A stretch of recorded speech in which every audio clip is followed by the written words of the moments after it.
Good morning. I'm Dr. Camille Lawyer. Just had my shower, put up a little bit of makeup, and it is the 15th of April, 2025. Let's talk about this stuff going on with my childhood trauma and everything I went through with my family.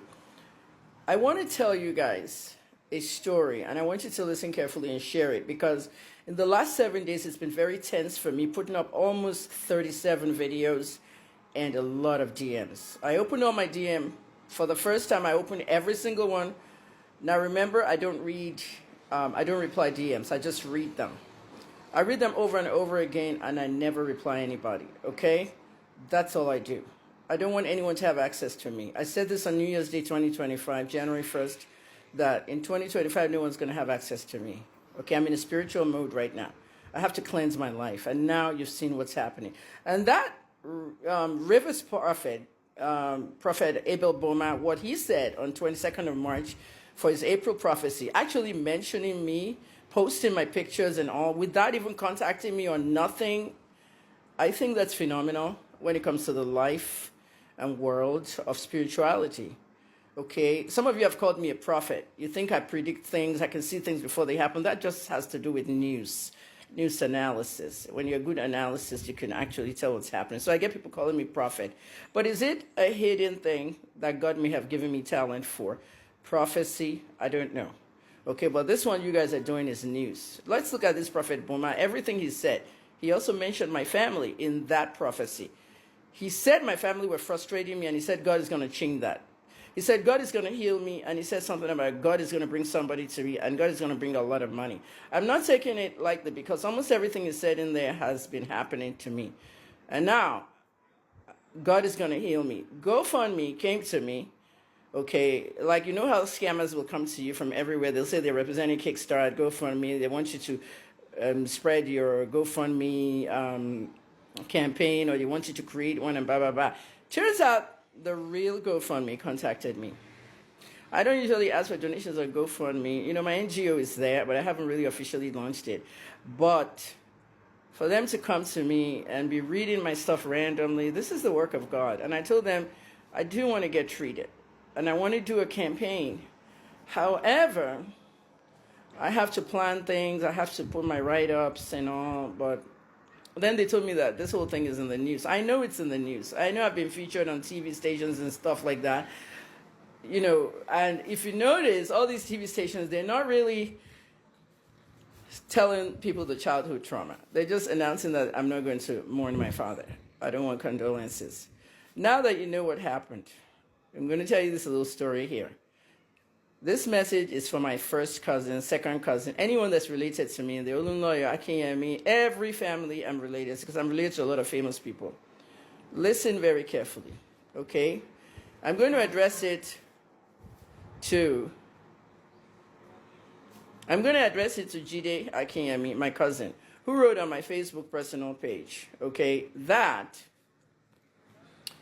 Jide wrote that, you know, it's about time you stop blaming your father for everything that went wrong in your life. So someone came to Jide and replied, let her talk. Let her speak her mind. Let her pour it out. There are things she needs to do to get closure. And Jide now replies to the person and said, yeah, everybody needs closure when their loved one dies.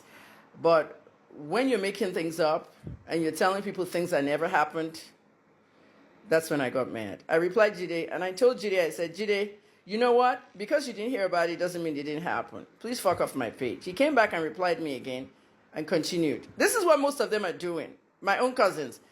Because when I was assaulted by 20 to 25 men, I remember counting, and I was bleeding from my vagina, and I was traumatized on the night of the 28th of April, 1978. I don't want to break down on this video. Did you expect my parents would come back to Ibadan and tell you that Taya was severely injured, his brain, everything, and Kemi was sexually... They wouldn't tell you that Kemi part. So for the showdown days, Bemi and all my cousins that I lived at your house, you can see the reason why your mother beats me up a lot. After this accident happened, my mother had to travel out of the country with my brother to almost 19 countries.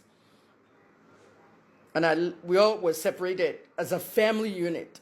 were all sent to different people's houses to go and live there. This is what Benga's mother caused. Kapoor, my brother, my half-brother. This is what Mrs. Akere caused. She had her own 4 children with her Alaji husband in her house, and my father went to have sex with her that morning, came back late, cheated, on my mom, came back late, and insisted we get on that highway, and my mother said, we can't go, it's too late. So let me say this to you, Jide, and all my cousins and everyone out there. Because you didn't know about it, doesn't mean it didn't happen. Baby, the fights we used to have when your mom was alive, when we were living with you in 1978, 79, why I was so traumatized and why I was so defiant was because of that. Now you get to know 47 years later. I did not like their mother, Mrs. Shodende. Mrs. Shodende is the mother to the former Attorney General of Oyo State, Shenwa Bimbola. Shenwa is my first cousin. Like I said, I'm related to a lot of famous people. Things that you didn't know in our childhood, you are knowing it now. So, Jide, things that you didn't know in your childhood, don't say that to me, that it didn't happen. Okay, I haven't seen you since that 1978 era, Jide, and then I saw you in 2018, February to be precise, when your mother was being buried. Your mother was the director of pharmacy of UCH Ibadan, an older drugstore, and she was the one that actually made me go to pharmacy school.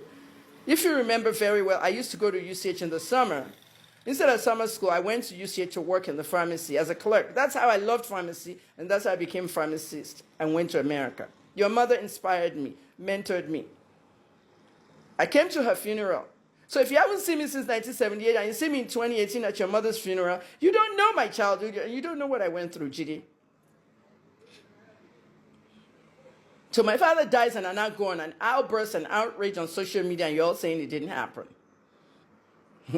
It happened.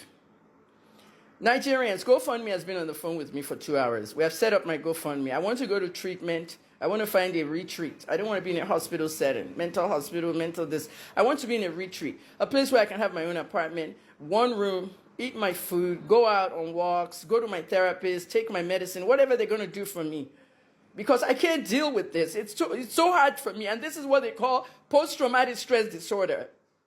It's a recollection of things that happened in the past.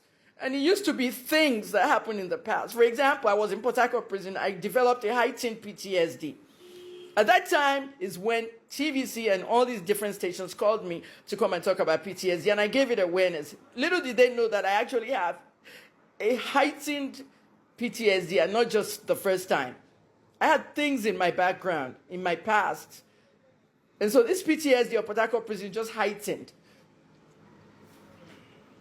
Please have mercy on me. Ẹ ṣàánú mi. Ẹ ṣàánú mi, ẹ má fi mí lẹ́yìn.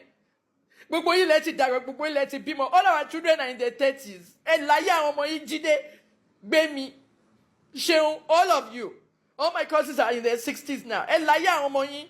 Èmi náà láwọn ọmọ tèmi mẹ́ta tí wọ́n lè sọ̀rọ̀. Olukayede is very, very sad right now. Because he didn't know. How do I tell this to my autistic son, 38 years old? Even though he's like 34. He's reading this somewhere online. Guy is angry at my parents, both of them. He doesn't want to say anything. He doesn't want to be involved with them. You saw what they did to him.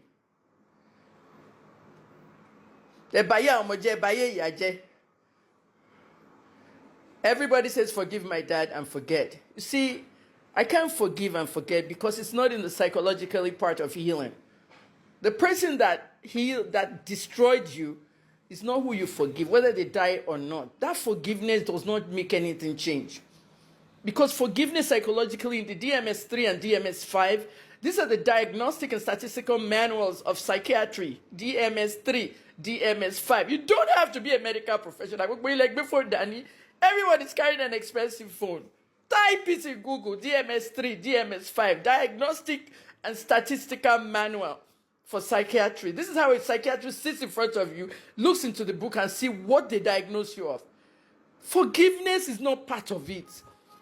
What it says in the DMS-3 is that forgiveness is for remorseful people. This is why I could not forgive Davido. But I will tell you, oh, I've forgiven Davido. I never did. Davido said, go and oil your pussy. You are lacking sex. All I heard in that tweet to 7 million people disgraced me was go and oil your pussy. Only if he knew what happened to me.